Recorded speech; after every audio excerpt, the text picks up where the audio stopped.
제대로 살고 싶은 청년 송주현입니다. You be the one to answer his call. You be the one to stand up tall. Reaching out to lift them up with the arms of love when they're feeling small. You be the one to shine the eyes of Jesus even when you think that 제가 항상 요즘에 또 고민하는 부분에 대해서 좀 나눠보고 싶습니다. 과연 예수 믿는 것이란 무엇인가?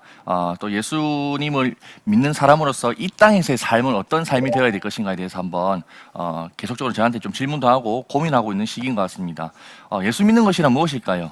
예수 믿고 천국에 가는 구원 열차 티켓 하나 소유한 것이 예수 믿는 것일까요? 아니면 예수님 믿고 내가 잘 되고 내가 뭔가 복 받는 것, 그것이 예수 믿는 것일까요? 그것은 좀 아니라고 저는 생각되어지더라고요. 그렇다면 예수 믿는 것이 무엇일까라고 생각해 봤을 때, 제가 맨 처음에 예수님 믿게 되었던, 인격적으로 주님과의 그 관계를 맺게 되었을 때 그때 시간을 돌아가 봤습니다.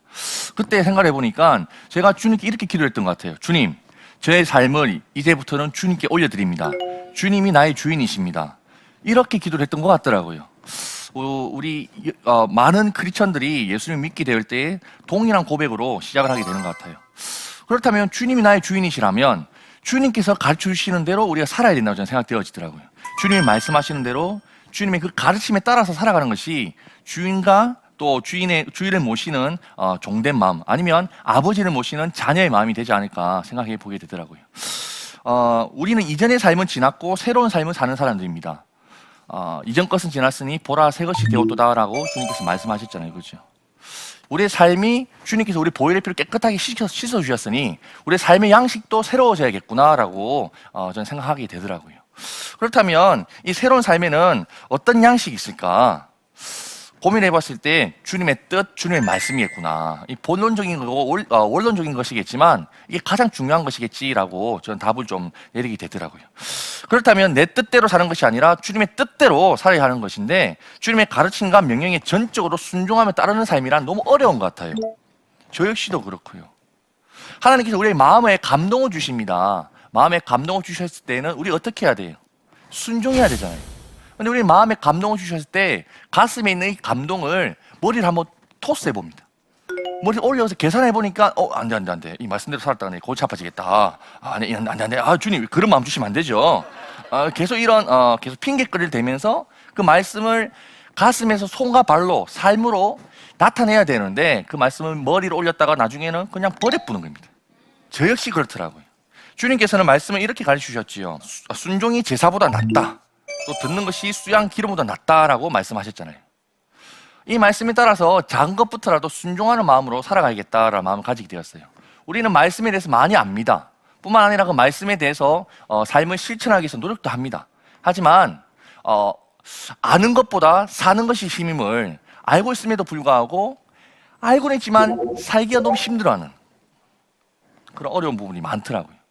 제가 작은 것부터 순종하면서 살아왔던 이야기들을 잠시 나눠보도록 하겠습니다. 제가 한번 학교에서 대학생 때 유학생들이 있었어요. 외국인 유학생들. 저희 학교 같은 경우는 아프리카 유학생들이 좀 유학을 많이 왔었습니다. 신학대학이다 보니 학교에 유학을 와서 MDV 과정을 거치고 난 뒤에 목사님으로 훈련을 받고 본국에 다시 재파송되는 거예요. 근데 그 목사님들이, 그 예비 목사님들이 유학을 왔는데 그 고국 땅도 아니라 이 참 남의 나라 와가지고 공부한다는 게 쉽지 않잖아요, 그죠? 그래서 마음이 계속 쓰이는 겁니다.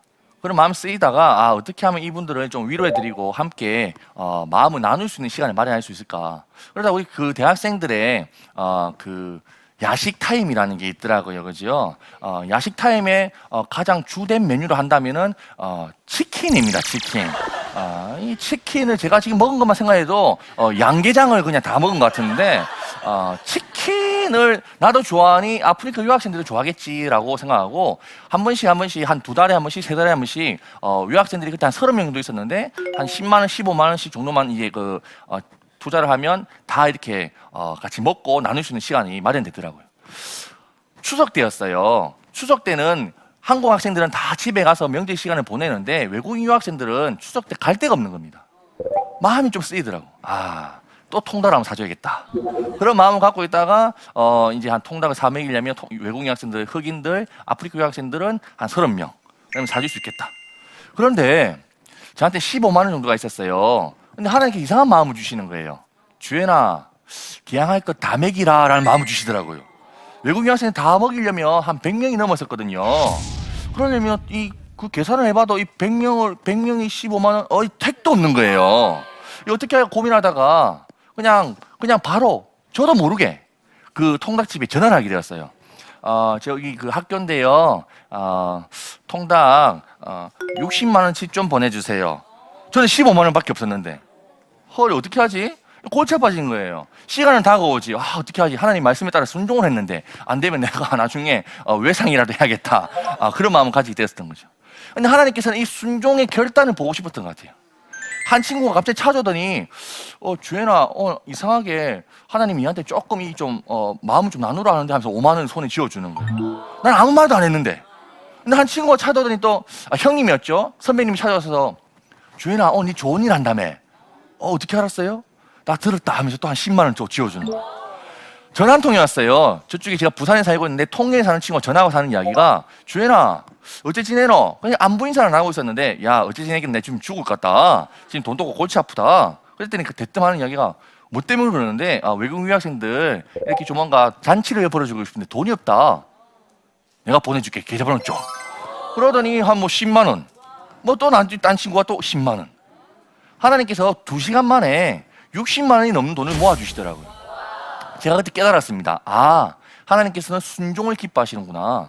순종하면은 뒤에 일들을 하나님께서 다 책임져 주시구나. 그때 이후부터는 그냥 마음에서 주님께서 시키시는 대로 순종하기 위해서 노력하게 되는 것 같아요. 또 하나의 이야기를 좀 들려드리겠습니다. 제가 그 부산에서 라디오 방송을 좀 진행했었어요. 라디오 방송을 진행하는데 한 청취자님의 그 문자를 보았을 때 좀 마음이 아픈 게 있었어요. 그때 제가 퀴즈 프로그램을 진행했었는데 퀴즈 그 답이 질문의 답이 쉼이었어요. 휴식의 쉼이지요.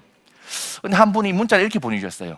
93세 되시는 친정 어머니와 몸이 불편한 남편을 모시고 지내는 저에게는 쉼이 그립습니다라고 문자를 보내주셨더라고요.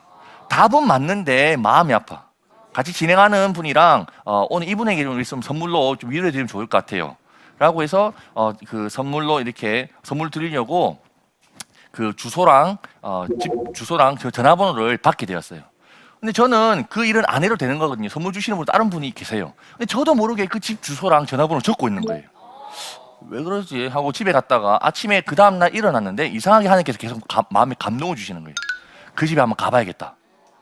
한 번도 가본 적도 없는데 너의 집에 가야 된다 마음 주시는 겁니다. 이 어떻게 해야 될까? 또 참 그 갈등이 있는 거예요. 그래도 하나님 마음의 순종함에 따라서 이분에게 좀 마음을 좀 나눠야겠다 싶어서 쌀을 한 포대 사고요. 그리고 또 봉투에다가 그때 한 15만 원인가 20만 원 정도 담아가지고 찾아갔었어요. 찾아가서 어머니께 어머니 제가 지금 극동방송에서 진행하다 나왔는데 마음이 감동이 있어서 찾아왔습니다. 쌀도 전해드리고 얼마 안 되는데 봉투에 좀 담았는데 우리 아버지랑 어머니 나중에 고기 반찬을 해드시면 좋을 것 같아요 라고 전해드렸었어요. 너무 고마워 주시는 거예요. 눈물도 흘리시고 나중에 어머니께서 나중에 그 집 밖으로 저를 배웅해 주시면서 하셨던 말씀이 아직도 기억이 남아요. 아이고 천사님이라고 불러주시더라고요. 저를 천사라고 불러주시는 거예요. 저는 천사같이 안 생겼잖아요. 그죠? 근데 천사라고 불러주시는 겁니다. 그러더니 그 다음에 해주셨던 말씀이 너무 감동이었습니다. 아이고 천사님 저희 집에 쌀 떨어진 건 어떻게 아시고 이게 쌀까지 다 사와 주셨습니까? 그때 다시 한 번 더 깨달았습니다. 주님께서 마음에 감동을 주실 때에는 그냥 재보지 않고 그냥 순종해. 이런 일들이 있다 보니 그냥 말씀에 따라 순종하는 삶을 살아야겠다. 그런 마음들이 좀 더 가지게 되는 것 같아요. 뿐만 아니라 추석 때 제가 이런 일도 있었어요. 하나님께서 마음을 주시는데 이번엔 좀 다른 마음을 좀 이상한 방법으로 마음을 주셨던 것 같습니다. 저희 추석 때 저랑 우리 가족끼리 저도 가족이 있어요.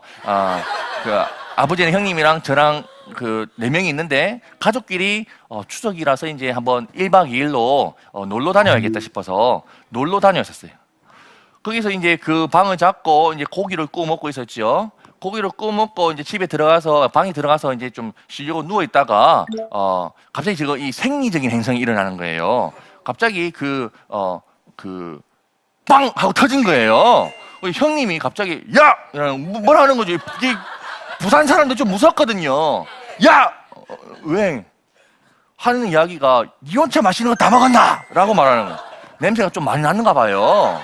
니 혼자 마시는 거 다 먹었나? 라고 말하는데 저는요 그게 하나님의 음성으로 들리더라고요. 좀 이상하다 그죠? 이상하게 그게 하나님의 음성으로 들려. 니 혼자 마시는 거 다 먹었나?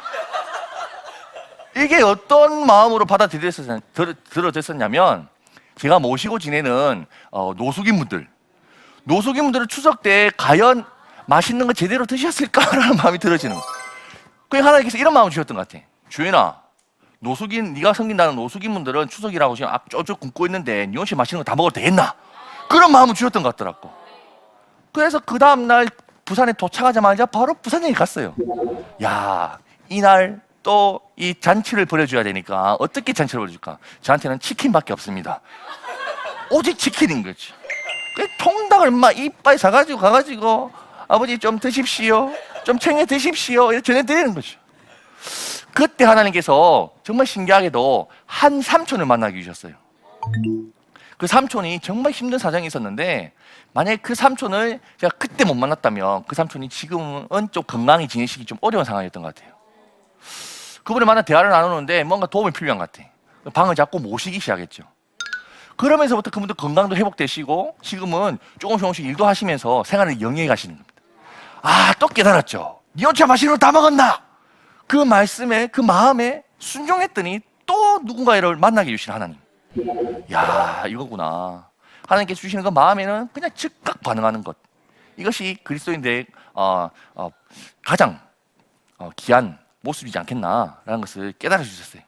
그러다가 한 번씩 이렇게 생각해 본 적이 또 있었어요. 아, 그래. 우리가 하나님 마음에 감동을 주시는 또 귀한 일이겠지만 뿐만 아니라 주님의 그 성경 말씀대로 살아가는 것이 더 귀한 일인 것 같은데 하나님께 주시는 감동을 기다리기에는 어렵잖아요.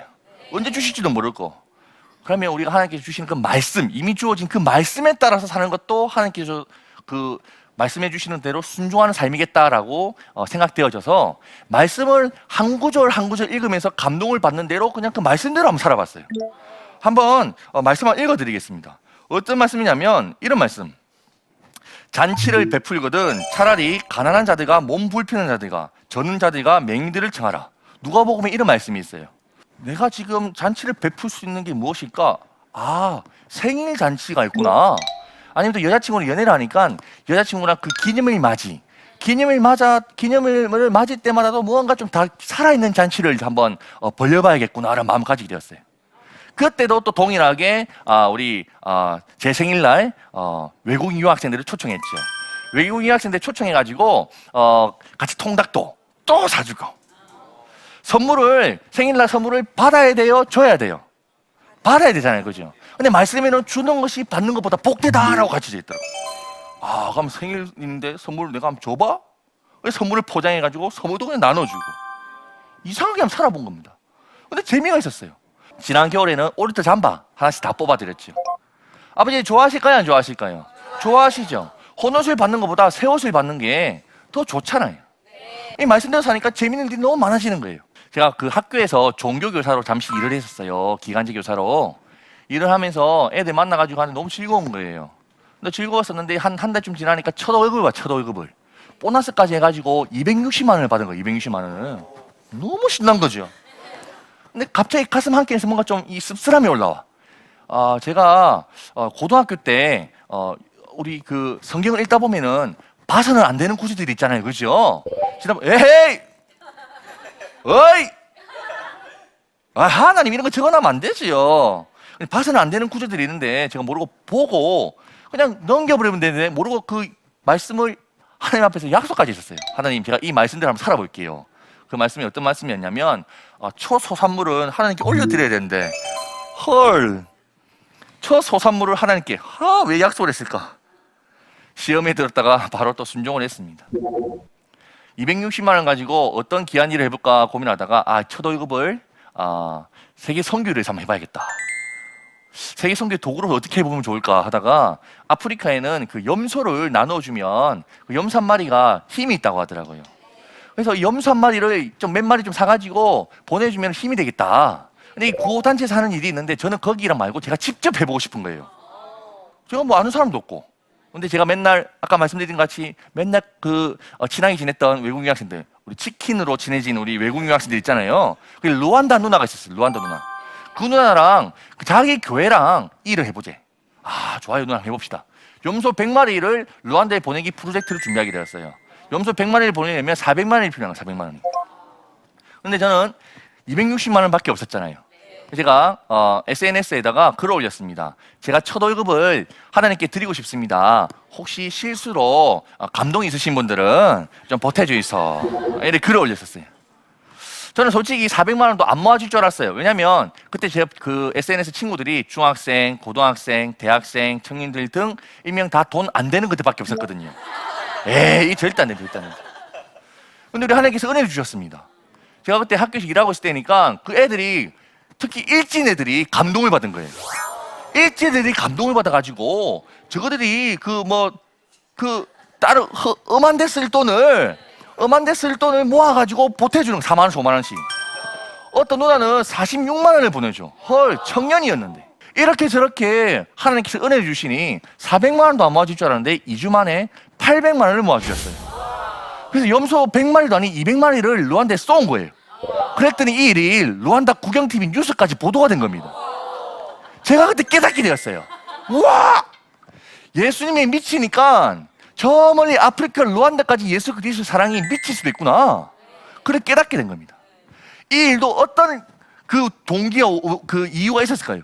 말씀이죠. 초소산물을 하나님께 드려라. 그 말씀에 따라 실천해보니 이 귀한 일도 하나님께서 만들어 가시는 거 보면서 말씀은 살아있구나. 말씀대로 사니 너무 행복하구나. 너무 기쁘구나. 하면서 많이 배울 수 있게 되더라고요. 너희는 먼저 그의 나라와 그의 의를 구하라. 그 다음에 이 모든 것을 너에게 더하시리라는 말씀 다 아시죠? 그죠? 한 번 또 이런 일이 있었습니다. 제가 그 독거 노인분들, 노숙인분들을 모시다 보니 그 차가 필요하더라고요. 봉사할 때. 하나님께 기도를 했어요. 하나님, 제가 차 한 대 필요한데요. 좋은 거 필요 없어요. 그냥 중고차로 좋으니까 그냥 쿨러 가는 거 한 대 좀 선물해 주세요. 기도했었어요. 그럼 우리 하나님께서 그 기도를 들어주실까요? 안 들어주실까요? 안 들어주시더라고. 안 들어주셔. 그래서 하나님이 차 안 사주면 제가 차 사야겠다 싶어가지고 하나님 몰래 한 200만 원 정도 꼼차놨어요. 저는 자비랑 사역을 하고 있기 때문에 돈 벌면 다 흘려보내는데 그때만큼은 이것도 뭐 사역을 위한 것이니 하나님 몰래 200만 원 정도 꼼차난 거죠. 다음에 돈 모아가지고 차 한 대 중고차 하나 사야겠다 싶어가지고. 근데 이상하게 하나님께서 마음에 감동을 주시는 것 같아. 저를 부르시는 것 같더라고요. 주연아, 예? 주연아, 예? 그게 뭔데요?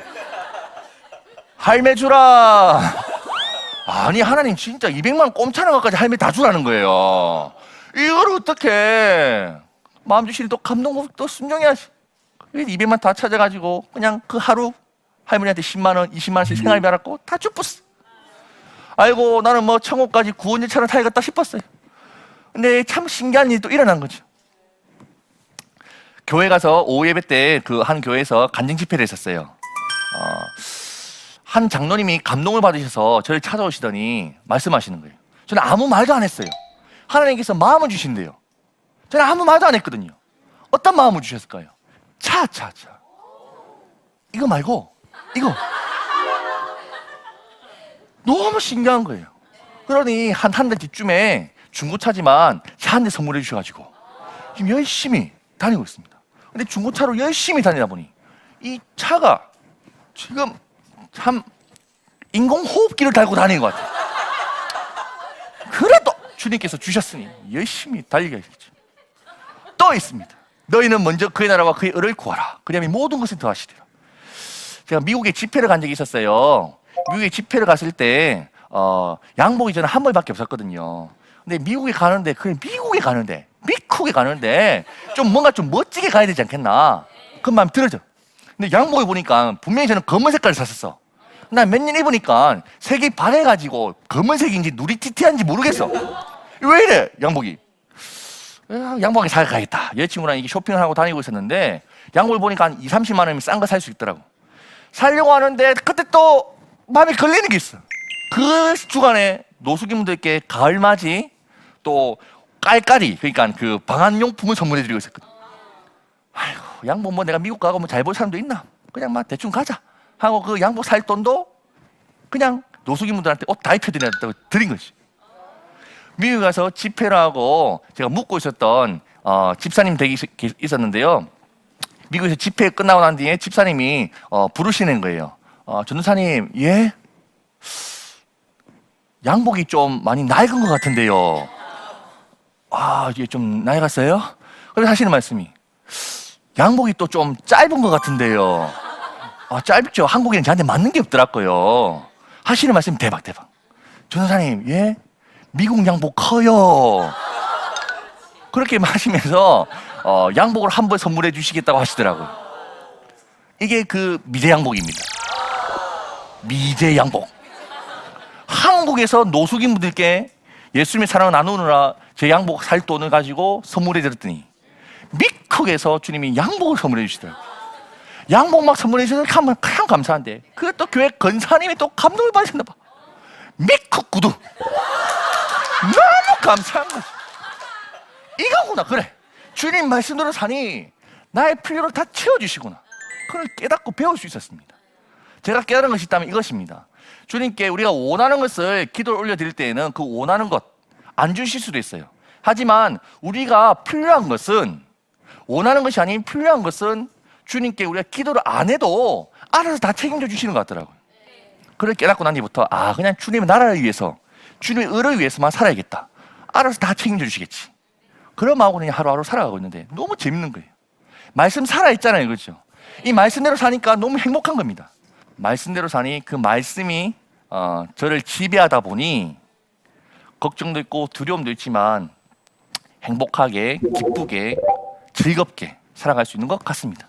그 주님의 말씀에 우리가 반응하는 시간이 되었으면 참 좋겠습니다.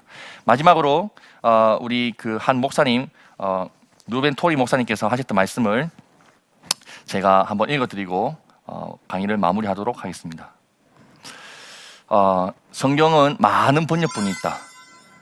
그럼에도 우리에게 가장 위대한 번역이 있다면 나의 삶으로 번역한 것이 가장 위대한 번역이다라고 말씀해 주셨더라고요. 우리 모두 말씀을 삶으로 번역하면서 주님의 말씀대로 살아가는 우리 모두가 되었으면 참 좋겠습니다. 네, 감사합니다.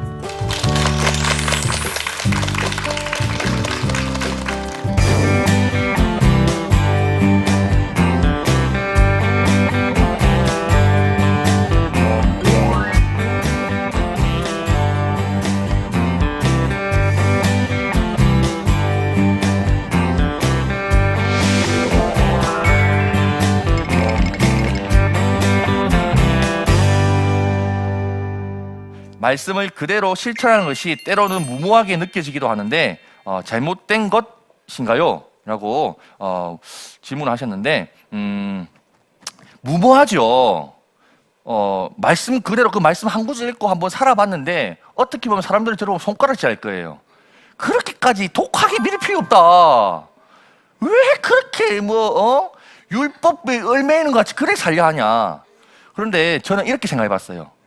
주님께서 우리에게 말씀을 주신 이유가 있다면 이 말씀대로 사는 것이 가장 그 인간됨에 있어서 가장 거룩한 가치와 그러한 또 행복을 추구하는 길이기 때문에 이 말씀을 허락해 주신 것 같아요. 이 말씀이 우리에게 짐이 아니라 이 말씀이 힘이라고 생각되어져요. 그러니까 이 말씀을 지켜나갈 때에 힘들지 않을까요? 근데 지금 살아보니까 제가 산 건 아니지만 하나님께 도와주신 거지만 힘이 넘치는 것 같아요. 말씀대로 한번 살아보니까 내 삶에서 말씀이 이루어지니까 너무 신나는 거죠.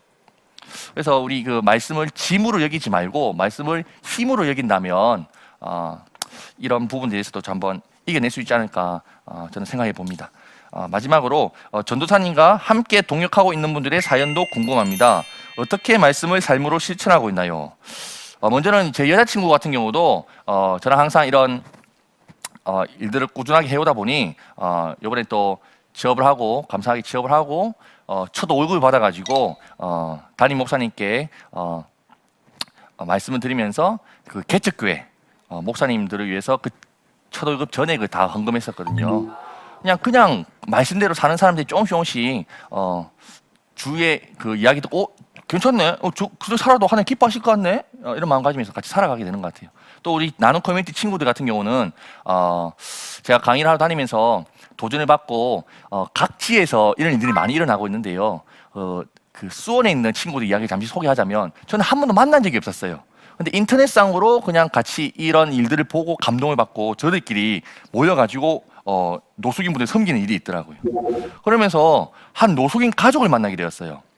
그 5살 된 딸이랑 30대 부부 3명이 이렇게 길에서 노숙을 하고 있었던 겁니다. 마음이 아프잖아요, 그죠? 전화가 온 거예요. 이 어떻게 해야 될까? 좀 도움 방법을 좀 가르쳐 달라. 그래서 어떻게 할까 고민하다가 이분들을 여간에 모시기는 좀 어렵잖아요, 가족이니까. 안 되겠다. 우리가 돈을 좀 모아가지고 원룸이라도 좀 얻어드리자. 그래서 이렇게 후원도 받고 또 있는 거 다 쪼개가지고 보증금 만들어서 수원에 한 원룸을 잡아드렸어요. 방을 잡아드렸더니 아버지도 일도 하시고자 하는 의지가 생기시고 일도 나가시고 1년이 지나니까 이제 둘째 아기도 태어났는데 둘째 아기까지 해가지고 2명이 아닌 4명이 그 방에서 잘 지내고 있는 거예요.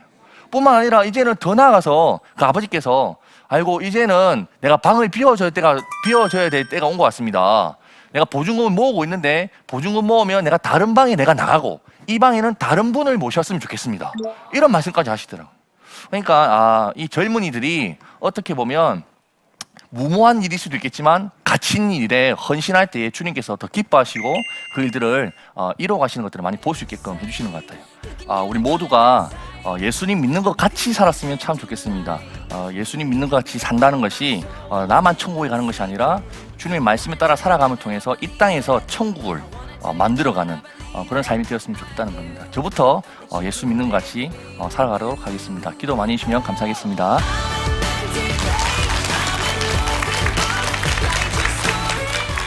인간은 어떤 일을 당했을 때 2가지 중에 하나를 선택합니다. 부정적으로 할 것인가, 긍정적으로 할 것인가.